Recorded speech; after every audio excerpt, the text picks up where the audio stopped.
We got UFC 115, Moicano versus Duncan to talk about.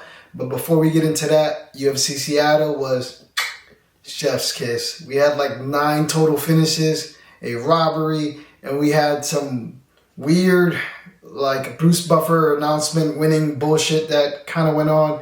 But anyway, let's get straight into it. Now, the first fight we had for UFC Seattle was Alexa Tainara versus Bruna Brazil. Now, we can get over this one quickly. All I have to say about this one is, Alexa, you got your ass beat low-key. You definitely didn't look minus 800. Shout out to Bruna Brazil for staying in there and making it a gritty fight. Alexa Tainara, you thought shit was going to be sweet, but apparently it wasn't. Minus 800 was crazy. But anyway, good win overall. Ricky Simon versus Adrian Yanez. Now, this one was the robbery I was referring to. We picked Ricky Simon on this one, and honestly, he lost. He lost the first round, definitely lost the third round. I'm not sure what judges were seeing this. I think every judge gave Ricky Simon the first 2 rounds, but that was kind of crazy. I had Adrian Yanez definitely winning a decision in this one, and they gave him a draw. I can't believe it. That was kind of crazy, but whatever. Ricky Simon, look at your face. You got destroyed. There was definitely no draw in this fight. Next fight up, we had Navajo Sterling versus Bruno Lopez. Now, we predicted the knockout, and he finally got the knockout. Navajo Sterling finally got the knockout after his 4th appearance in the UFC and the first 3 fights being decisions. And we were promised this knockout 3,000 years ago. If you know, you know. Next fight up, we had Casey O'Neill versus Gabriela Fernandez. Now, we picked Casey O'Neill to win by decision, and she straight up demolished Gabriela Fernandez on her feet in the very first round. No need for a decision. That performance was hella shocking. We normally don't see women knock out, but hey, we saw 2 this fight card. Marcin Tybura versus Tyrell Fortune, or Fortune, whatever you want to call that guy. This fight was lame. I'm not going to lie. Tyrell Fortune, I think, if I'm not mistaken, you almost had him out in the first round or 2. And unfortunately, you couldn't, so it just became a drag. Long, boring fight. Sloppy heavyweights going at it. It was pretty shitty. Ignacio Bahamondes versus Tufik Mosayev was the next fight up. And this one was pretty bad for me. Tufik, you were a cheater. You were holding on to the cage. And you definitely headbutt my man's Ignacio Bahamondes. Ignacio looked great early. He dropped you. I thought it was going to be an easy fight from there on out. But unfortunately, again, you cheated. And you got the upper hand. You ended up whipping my guy's ass, cutting him on the ground. And it was all downhill from there. Unfortunately, Ignacio, man, I don't know how you're going to recover after this fight. This was pretty shitty. Next fight up, we had the main card opener. Terrence McKinney versus Cal Nelson. Now, in this fight, guys, I'm a little salty. We picked Cal Nelson to win here. I thought he was going to survive that first round, but obviously he couldn't survive a fucking minute with Terrence McKinney. Terrence McKinney, you lied. You said you were going to be patient. You definitely lied. That was not patience. But Cal Nelson, man, that looked a little sus. You definitely took a dive this fight. What the hell was that? That was a horrendous performance. You didn't do absolutely anything this fight whatsoever. Pretty shitty. Now for the next fight, we had Mansour Abdul Malik versus Yusri Belgari. Now we picked the underdog, Yusri Belgari, to get it done by knockout decision. And he did just that. I told you guys, he showed levels. Mansour Abdul Malik has fought nobody. And it clearly showed. He did all right, but those kicks to the calf and those body kicks and those knees ended up. And eventually, Yusri Belgari was able to get that 3rd round finish.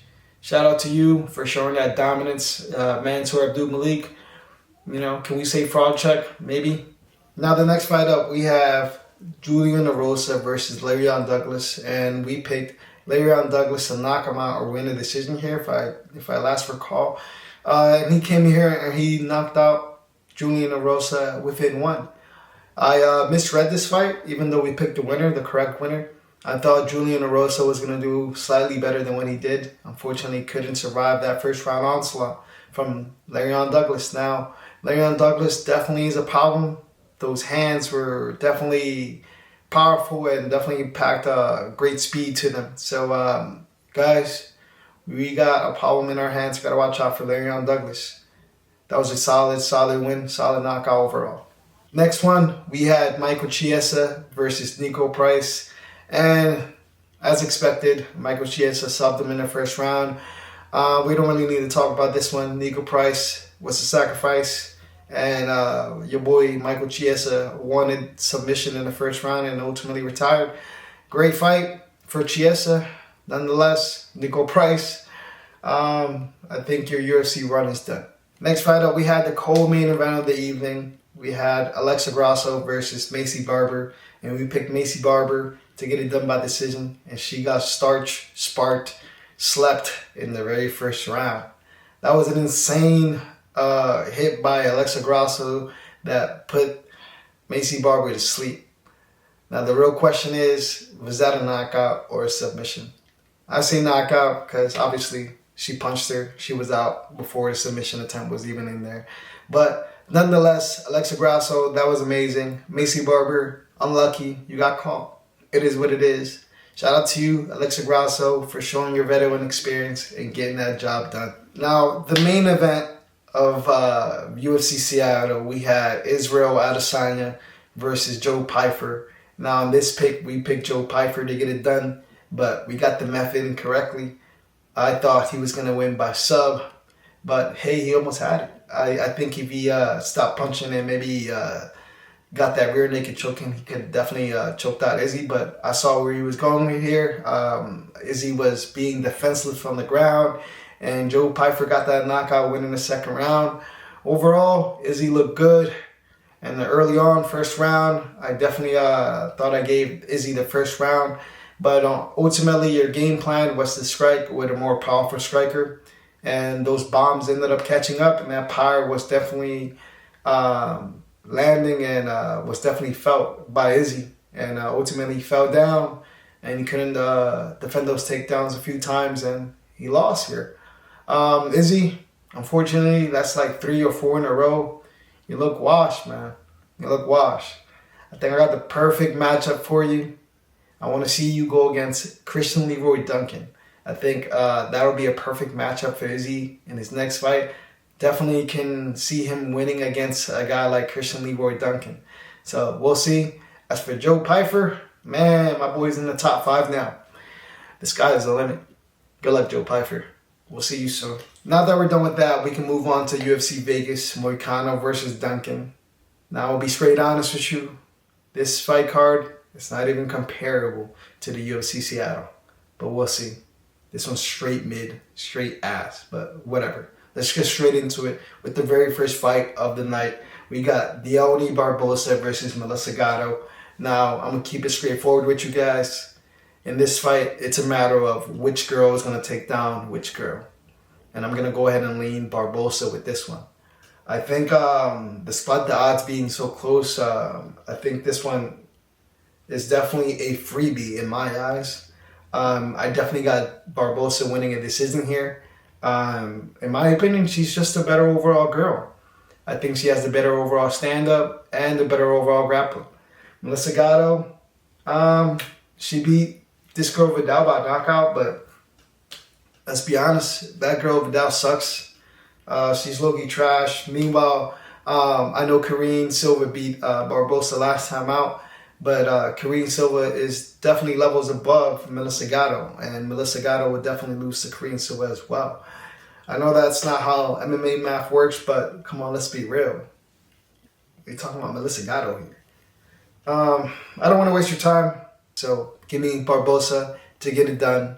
30-27, 30-27, and maybe a 29-28 in there with the judges. But Deone Barbosa should get it done by decision. Next fight up, we got Asamat Bekoev versus Tresean Gore.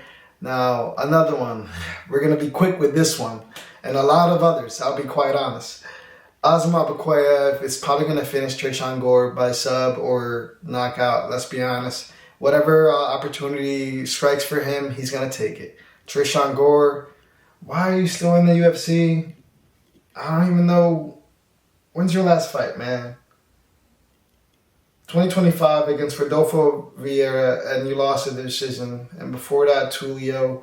No, man. I'm sorry, man. Bekoev is definitely better than you. He's definitely going to be hungrier than you to get this one. And he's definitely going to be able to hurt you on the feet, take you to the ground if he wants to, and definitely finish you with this one. Not wasting your time, man. Asamat Bekoev should get it done here. Tristan Gore, definitely going to get cut after this fight. Shouldn't belong in the UFC. Let's be real. Next fight up, we got Haley Cowan versus Alice Pereira. Now, with this one, guys, I see this one as another freebie. Despite the odds being pretty close, 115 minus 110, Alex Pereira should get it done. I see this one as a settle spot for Alex Pereira to defend some takedowns and just be the more volume puncher out of the two, ultimately outpointing Haley Cowan on the feet. And I know the odds indicate this should be a close fight, but I don't see it. I think Alex Pereira should get it done here in the striking, avoid some takedowns, and look pretty solid on the feet. This one should be an easy one, in my honest opinion. Like I said, I don't know why the odds are kind of tight on this one. I see this one as a freebie. You could definitely parlay Alice Pereira with the other freebie that I mentioned. And yeah, should be cool, to be honest. If not, if you're a little bit hesitant on this fight, you can always take the over or the plus 3.5, considering that Vegas thinks this was going to be a close fight. But give me Alice Pereira. Should get it done by decision. I think 30-27 again, or maybe a close 29-28. But who knows? Haley Cowan, she isn't really the greatest. I see this as a build-up spot for Alice Pereira. So Pereira should get it done by decision. Next fight up, we got Orlando Virna versus Darius Flowers. Now, I won't be honest with you, the UFC just straight up said, oh, Orlando hasn't fought in like 3 years. He wants to make a return. Sure. What's his record again? 12-7-1? Yeah, let's give him someone with the exact same record. Darius Flowers. Now, UFC, what the hell are you thinking? This is crap, man. This is crap put on the card. I don't even know, man. Orlando Virna is definitely the better fighter in my honest opinion, but he hasn't fought in like 3 years. Look back at his tape, and you see what I'm talking about. Definitely the better stand-up guy out of the two. Man, just give me Orlando Virna to get it done by decision. Darius Flowers sucks. Both of these guys suck. But whatever. Don't touch this fight. Don't touch this fight. Next one up, we got Alexandre Costa versus Stuart Nicole. Now with this one, we got a grappler versus a well-rounded guy. Stuart Nicole is definitely going to try to attempt over 20 takedowns again against Costa, because let's be honest with you, when it comes to the stand-up, Costa got it. Costa's going to definitely outpoint him on the feet. And Stuart Nicole is going to look kind of clueless in the stand-up. He's going to try his best. Who knows? Stuart Nicole definitely has to implement his grappling. Maybe try to take him down and push him up against the cage and gain control against the cage on some boring, low-volume, technical type of striking type of affair. But that's a lot to ask for. Stuart Nicole hasn't gotten a win in the UFC yet. And Costa's pretty decent, I'm going to be honest. Nicole, you definitely got to go in there and try to wear him down and gas him out and gain control time on the ground. But Costa's definitely going to defend those takedowns and piece you up. I'm going to be real. The lines probably should be a little closer, considering both these guys are mid. But, oh well. Give me Alexandre Costa to get it done by decision. Now, finally, we got an interesting matchup. Robert Rucella versus Jose Delano. Now, this one is a fight that I simply, I don't quite frankly agree with the lines on this one. They're a little bit off. Robert Rucella is definitely not a plus 310. Jose Delano is definitely not a minus 400, but we'll see. I might be putting a lot of credit to Robert Rucella, and maybe I'm discrediting Jose Delano. But man, for a debut fight, they gave him Robert Cholula, or I keep saying Cholula, Robert Rucella. To be honest with you, he didn't look that bad against William Gomez.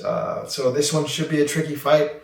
I wouldn't be shocked if Robert Ricci gasses out Jose Delano and submits him on the ground. Robert is definitely a well-rounded guy, and so is Jose Delano. So that's why I'm a little bit tricky. This is why I'm a little bit confused on the odds. But we'll see. This one should be a great fight. But anyway, for the pick, Jose Delano to get it done by decision. Next fight up, we got Thomas Peterson versus Guilherme Pat. Another debut guy versus a little vet in the game of Thomas Peterson. Now this one, close in odds, 105, minus 105, minus 120. So this one's basically pick 'em odds. And I will be honest with you guys, I got Guilherme Pat sleeping Thomas Peterson. I think this is another freebie. Don't get me wrong, Guilherme Pat has fought bums, and Thomas Peterson has definitely fought way better talent. But there's a big size difference here, and you guys seen what Victor Petrino did to Thomas Peterson last time out. Don't get me wrong, Victor Petrino is definitely better than both these guys, but the way he sat him down kind of looked like ragdoll, like a GTA death scene type of thing. That was pretty crazy, the way you got, slept in that fight. And I think Guilherme Pat has the physical abilities to do exactly the same thing to you. Don't get me wrong, Thomas Peterson can come in here and, prove me wrong. Take down Guilherme Pat and show levels on the ground, but I don't know. I don't think you'll be able to. I think Guilherme Pat is definitely physical enough to stuff your takedowns and keep the fight standing and hurt you while it's standing on the feet. So I'm going to take Guilherme Pat by knockout. Take my pick with a grain of salt. I really don't like Thomas Peterson. I think he's a scrub. Guilherme Pat, new guy. Let's see what happens. Give me Guilherme Pat to win by knockout. Next fight up, we got Tommy McMillen versus Manolo Zecchini. Now, you see the odds. You already know the vibes. This is a build-up fight, a setup fight for Tommy McMillen to look good in front of the people. Let's be honest with you. They're building him up slowly. They gave him Manolo, who's a scrub. Let's be honest. You don't even know who he is. Let's keep it a buck. He fought Morgan Sherrier his last time out, and he got knocked out, if I last recall. I don't think highly of Manolo, and the odds don't either. Vegas doesn't either. Tommy McMillen should come in here and finish him via sub or knockout. Any way he wants. Just make it in style so you can look impressive, Tommy. If you struggle against this guy, then Tommy, you'll have some question marks next to your name. But I doubt you will. Give me Tommy McMillen to get it done by sub or knockout in the very first 2 rounds. Next fight up, we got Rafael Estevam versus Ethyn Ewing. Now this one, near even. I think Ethyn Ewing came up as a dog and now flipped as a favorite. Slight favorite currently against Rafael Estevam. And I don't know how I feel about that, guys. I see recency bias being implemented in these odds, to be quite honest with you. Are we giving him credit for that Waymaker dub that he got? I guess, because Rafael Estevam, man, he's pretty solid, man. Really good grappler. Beat Charles Johnson, Jesus Aguilar, and Felipe Bunes the last time out. And Ethyn Ewing has beat Wellmaker. That's pretty much it. I guess we think very highly of Wellmaker, that we make these odds pretty tight. I honestly thought Rafael Estevam should have been the favorite on this one, but hey, the way I see it is I get Rafael Estevam at a discount. I'm going to go ahead and take Rafael Estevam. And if the lines continue to grow and make Rafael Estevam a bigger dog, that's even better for me. That plus 3.5 line on him should be a guaranteed lock. Him to win a round or two? Talking about a grappler here? I definitely think Rafael Estevam can take Ethyn Ewing down and control him on the ground. As for the feet, it should be an even matchup. These guys should be going back and forth. Maybe Ethyn Ewing definitely can probably slight edge him on the feet, but when it comes to grappling, I think Rafael Estevam is a little bit levels above Ethyn Ewing in the grappling department. And that's really all he needs, to be quite honest with you, in my opinion.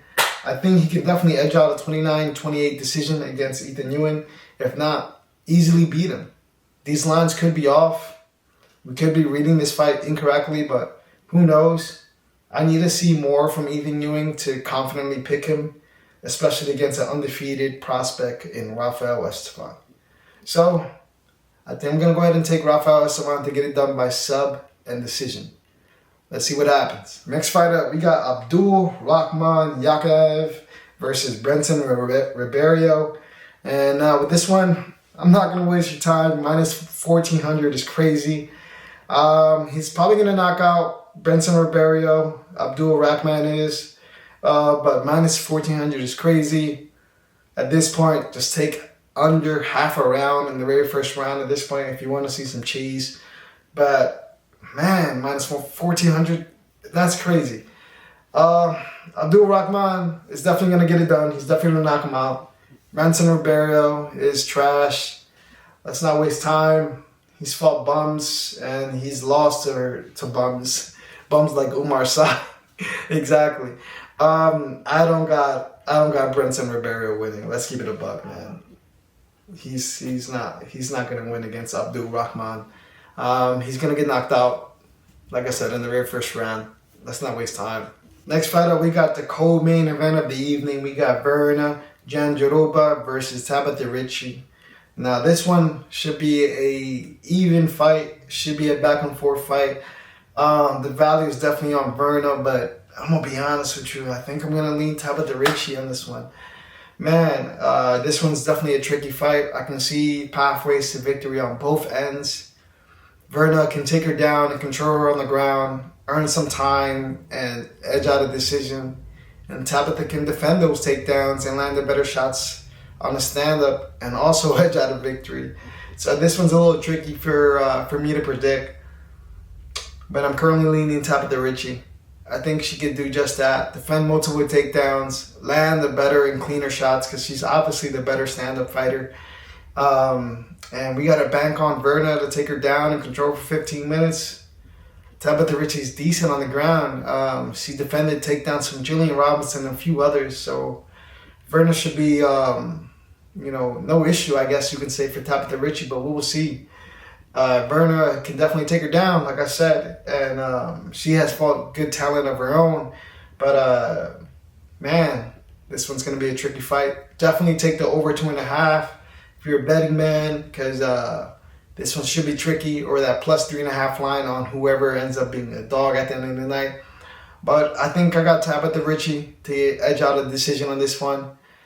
She's definitely gonna land the better shots. Virna Jandiroba struggles on the feet. She's not the best striker. She struggled against Mackenzie Dern, for God's sake.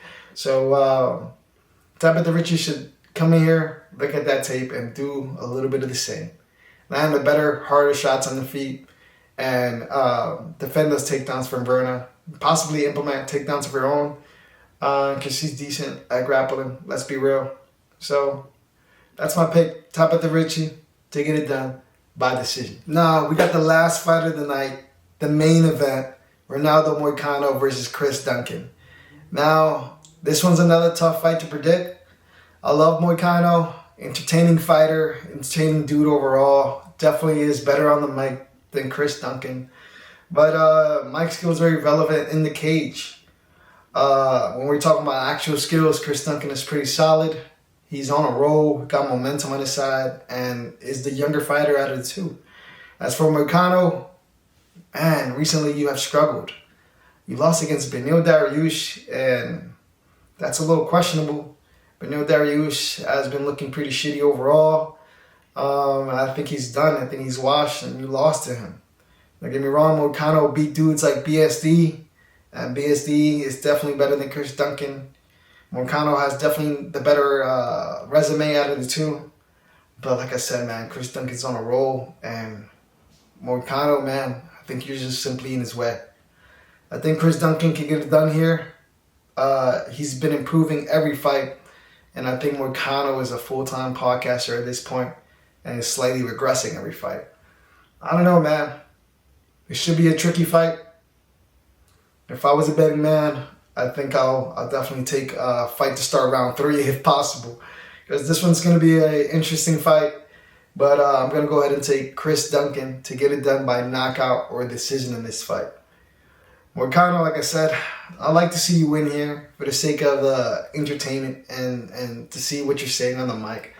But Chris Duncan got it. I'm going to go ahead and lean with the favorite in Chris Duncan. So, again, give me Chris Duncan to get it done by knockout or decision. Should be a good fight overall, though. But that's it, boys. That's the final pick. If you enjoy what you see, please hit the like button, comment something for the algorithm, and share this video. Don't forget to subscribe. And thanks for watching again. I'll see you guys in the next video. Peace.